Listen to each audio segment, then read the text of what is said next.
Hello students, I have uploaded the questions of chapter 1 in shorts. क्या आपने देखा? अगर आपने नहीं देखा तो कोई प्रॉब्लम नहीं है, मैंने उस शॉर्ट का लिंक जो है इस वीडियो के डिस्क्रिप्शन में दे रखा है। लिंक पे क्लिक कीजिए, शॉर्ट को देखिए, वहां पे दिए हुए क्वेश्चंस को सॉल्व कीजिए, आंसर्स मेरे मेल आईडी पे भेज दीजिए। मेल आईडी वहां पे मेंशन्ड है, एज वेल एज इस वीडियो के डिस्क्रिप्शन में भी मेंशन्ड है, और मैं आपको चैप्टर 1 के कंप्लीशन का ई सर्टिफिकेट भेज दूंगा। आज हम स्टार्ट करने वाले हैं चैप्टर 3। हमने ऑलरेडी चैप्टर 1 और चैप्टर 2 कंप्लीट कर लिए हैं। चैप्टर 3 है हाउ मेनी स्क्वायर्स। तो आज हम करेंगे इस चैप्टर का इंट्रोडक्शन। तो चलिए स्टार्ट करते हैं पेज नंबर 34 से। आपको एक रेड कलर का फिगर दिख रहा है, क्या आप बता सकते हो ये फिगर क्या है? तो ऑब्वियसली इस फिगर में बहुत ध्यान से देखिए, 4 साइड्स हैं, तो इसको हम क्या बोलेंगे? क्वाड्रिलेटरल। साथ में चूंकि इसमें 3 से ज्यादा साइड्स हैं तो इसको हम पॉलीगन भी बोल सकते हैं। अब साथ में ये भी देखिए कि इस क्वाड्रिलेटरल के ऑपोजिट साइड्स जो है उनका लेंथ इक्वल है, तो इस वजह से हम इसको रेक्टेंगल भी बोल सकते हैं।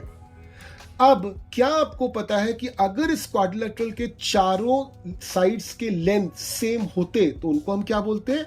उनको हम बोलते हैं स्क्वायर। तो यहां पे बहुत सारी चीजें मैंने एक साथ बता दी हैं, तो चलिए इनको नोट डाउन कर लेते हैं। तो हम बोलेंगे ऑल क्वाड्रिलेटरल्स आर पॉलीगन्स, हम बोलेंगे ऑल रेक्टेंगल्स आर क्वाड्रिलेटरल्स, और squares are rectangles. Square is a special type of rectangle where all sides have same length. तो ये 4 जो टर्म्स मैंने यूज किए थे, क्वाड्रिलेटरल, पॉलीगन, रेक्टेंगल, स्क्वायर, चारों में आपको रिलेशनशिप समझ में आ गया? तो चलिए आगे बढ़ते हैं। तो वापस से इस रेक्टेंगल को देखिए, इसमें एक छोटा सा स्क्वायर पहले से बना हुआ है। अब हमको ये बोला है कि इस तरह के 12 स्क्वायर्स मिलाकर हमको रेक्टेंगल्स बनाने हैं। तो 12 स्क्वायर्स मिलाकर हम रेक्टेंगल्स कैसे बनाएंगे? तो चलिए, मैंने क्या किया, मैंने 12 एडजेसेंट यानी कि एक के बाद एक आने वाले स्क्वायर्स को मिलाकर एक रेक्टेंगल बनाया, जो आपको अभी ब्लैक कलर में दिख रहा है। तो इसको हम बोलेंगे रेक्टेंगल नंबर 1। ठीक उसी तरह से मैंने फिर से 12 स्क्वायर्स को मिलाकर दूसरा रेक्टेंगल बनाया, जो अभी रेड में आपको दिख रहा है, इसको हम बोलेंगे रेक्टेंगल नंबर 2। ठीक उसी तरह से मैंने 12 स्क्वायर्स को मिलाकर तीसरा रेक्टेंगल बनाया, जो ग्रीन में है, इसको हम बोलेंगे रेक्टेंगल नंबर 3। मैंने 4th रेक्टेंगल बनाया ब्लू से, 5th बनाया येलो से, 6th बनाया पिंक से, एंड 7th बनाया ऑरेंज से। तो यहां पे मेरे कितने रेक्टेंगल्स बने हैं? टोटल 7। अब हर एक स्क्वायर के साइड को देखिए। मान लेते हैं कि एक स्क्वायर का साइड अगर 1 सेंटीमीटर है, तो अगर 2 स्क्वायर हम आपस में जोड़ते हैं तो क्या बन जाता है? एक रेक्टेंगल बन गया। अब ये जो लंबा वाला डिस्टेंस है इसको हम बोलते हैं लेंथ, और जो छोटा वाला डिस्टेंस है इसको हम लोग बोलते हैं ब्रेथ। अगर स्क्वायर के एक साइड की लेंथ थी 1 सेंटीमीटर, तो रेक्टेंगल की 1 साइड की लेंथ कितनी हो गई? 2 सेंटीमीटर। जबकि देखिए इसका जो ब्रेथ है वो बड़ा नहीं है, वो 1 सेंटीमीटर ही है। क्लियर? तो इस तरह से हम जब स्क्वायर्स को जोड़ते हैं तो उसके जरिए रेक्टेंगल्स की लेंथ और ब्रेथ निकाल सकते हैं। अब चले आते हैं वापस से हम उस ब्लैक रेक्टेंगल की तरफ। इस ब्लैक रेक्टेंगल में देखिए 12 स्क्वायर्स एडजेसेंट जुड़े हुए हैं, तो इसकी लेंथ कितनी हो जाएगी? 12 सेंटीमीटर। इसका ब्रेथ कितना होगा? 1 सेंटीमीटर। ठीक उसी तरह से जो रेड रेक्टेंगल है, यहां का लेंथ कितना होगा? 12 सेंटीमीटर। ब्रेथ कितनी होगी? 1 सेंटीमीटर। अब चले आइए हरे वाले रेक्टेंगल पे। यहां पे नोटिस कीजिए जो सीधा सीधा पोर्शन है, दैट इज द लेंथ, क्योंकि लेंथ ज्यादा होता है ब्रेथ से, दैट इज द लेंथ। तो वहां पे लेंथ है 4 सेंटीमीटर और ब्रेथ कितना है? 3 सेंटीमीटर। ठीक वही चीज होगा आपके ब्लू, येलो एंड पिंक के केस में। Length 4 centimetre, breadth 3 centimetre. चले आइए ऑरेंज रेक्टेंगल पे।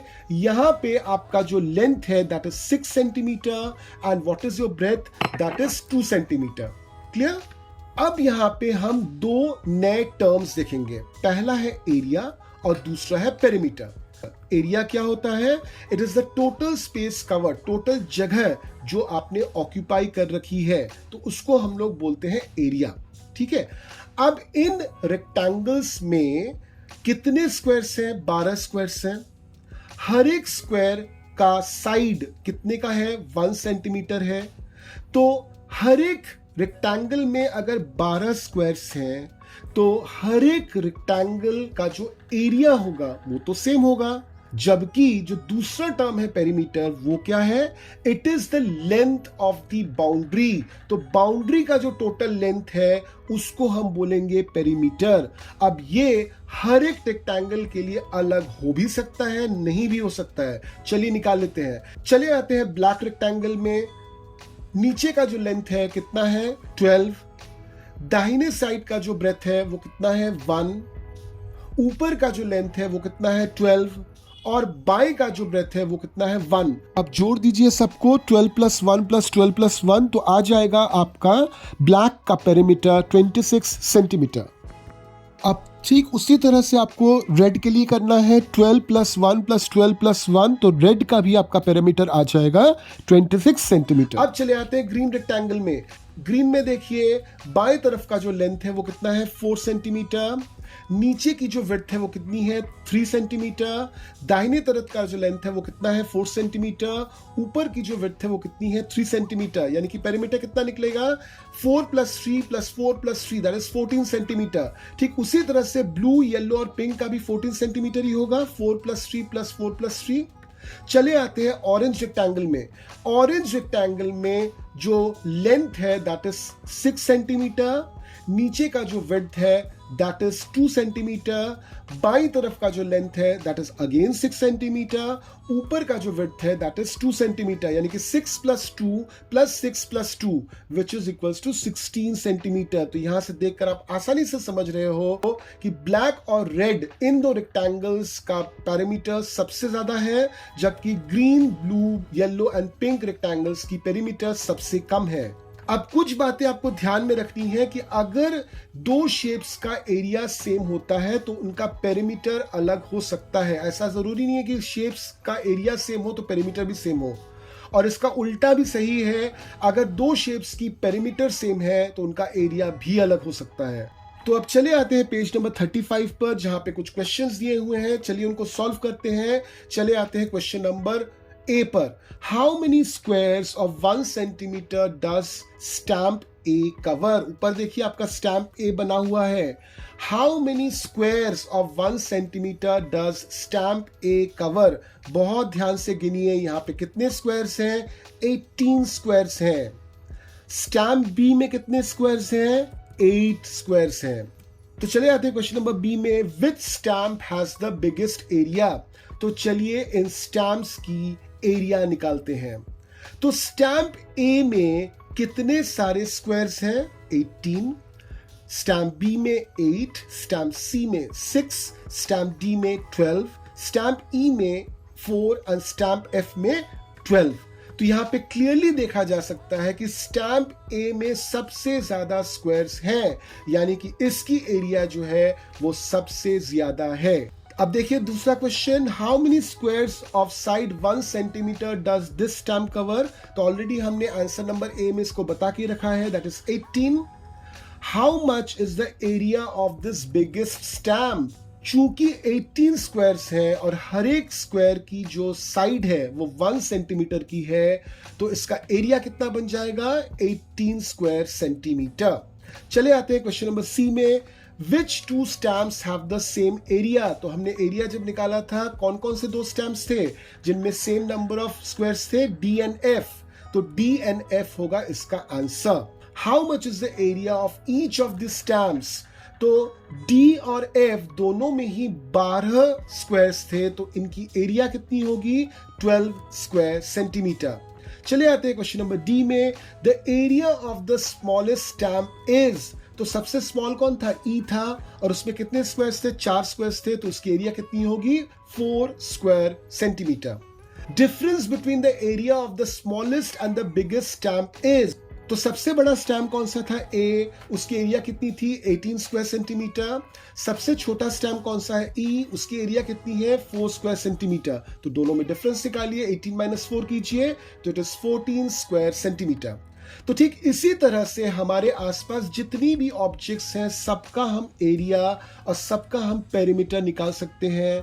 ये एरिया और पेरीमीटर निकालने से दो चीजें होती हैं, एक तो मैथमेटिकली हम बता सकते हैं कौन सा बड़ा है कौन सा छोटा है, साथ में हम लोग क्या कर सकते हैं, चीजों को देख कर भी कर सकते हैं, गेस कर भी कर सकते हैं।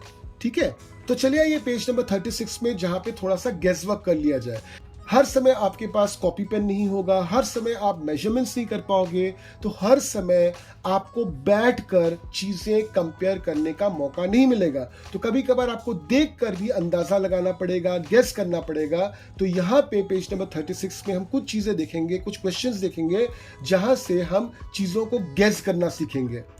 तो चले आते हैं क्वेश्चन नंबर ए में। Which has the bigger area, one of your footprints or the page of this book? तो डायग्राम को देखिए, आपको क्या लगता है, बुक बड़ा है या एक फुटप्रिंट बड़ा है? ऑब्वियसली बुक बड़ा है ना, अंदाजा तो वही बोल रहा है हमारा। चले आते हैं क्वेश्चन नंबर बी में। Which has a smaller area, 2 5 rupee notes together और 100 rupee note together? तो ऑब्वियसली यहाँ पे एक 100 रुपी का जो साइज होता है काफी बड़ा होता है, 5 रुपए का नोट काफी छोटा होता है, 100 रुपीज का साइज काफी बड़ा होता है, तो 100 रुपी यहाँ पे होगा आंसर। चले आते हैं क्वेश्चन नंबर सी में। Look at a 10 rupee note, is it's area more than 100 square centimetre? 100 square centimetre मतलब बताइए तो कितना? आपने 10 स्क्वायर्स लगाए एक के बाद एक 1 सेंटीमीटर के हॉरिजॉन्टली, फिर से 10 स्क्वायर्स लगाए आपने, एवरी स्क्वायर का जो साइड है वो 1 सेंटीमीटर वर्टिकली। ये जो टोटल एरिया होता है ये होता है 100 सेंटीमीटर। तो ऑब्वियसली उतना बड़ा तो हमारा 10 रुपए का नोट नहीं होता, तो इसका आंसर होगा नो। चले आते हैं क्वेश्चन नंबर डी में। Is the area of the blue shape more than the area of the yellow shape? Why? हम एग्जैक्ट तो नहीं बोल सकते, मगर अंदाजा हमको ये बताता है कि ये जो दो ब्लू ट्रायंगल्स हैं और दो येलो ट्रायंगल्स हैं, इनका एरिया जो है ऑलमोस्ट सेम है। तो इस क्वेश्चन का आंसर होगा नो। चले आइए क्वेश्चन नंबर ई में। Is the perimeter of the yellow shape more than the perimeter of the blue shape? लगता तो नहीं है, क्योंकि दोनों ट्रायंगल्स जो है एक ही तरह के हमको दिख रहे हैं, तो इसका भी आंसर होगा नो। तो आज के सेशन में हमने देखा कि किस तरह से हम गेस कर सकते हैं, किस तरह से हम निकाल सकते हैं area and perimeter of shapes like square and rectangle. अब मान लीजिए मैंने अगर आपको एक पत्ता दिया और उसका शेप निकालने के लिए कहा, तो ये पत्ते का शेप स्क्वायर भी नहीं है, रेक्टेंगल भी नहीं है। तो रेक्टेंगल, स्क्वायर ये जो है वो रेगुलर शेप्स है, जबकि पत्ता जो है वो रेगुलर शेप नहीं है। तो इनका हम कैसे पेरीमीटर, कैसे एरिया निकालते हैं, ये हम देखेंगे अगले सेशन में, जो होगा हमारा part 2 of chapter 2 with the topic how big is my hand. Till then keep learning.